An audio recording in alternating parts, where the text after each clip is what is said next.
Hi guys and welcome back on GSM-ABC YouTube channel. In this video I will show you how to power off Oppo A18, A38 and A58.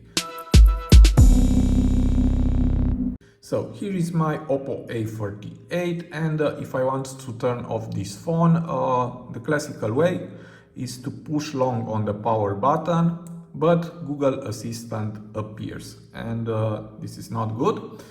And the right way to turn off this phone is to push and hold volume up and power button like this. And from here you can select restart or power off. Okay.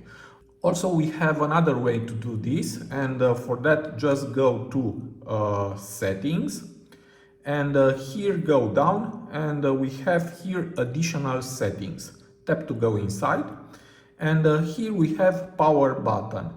Tap here, and here we have press and hold the power button. Tap to go inside, and now as you can see the power button is assigned to voice assistant.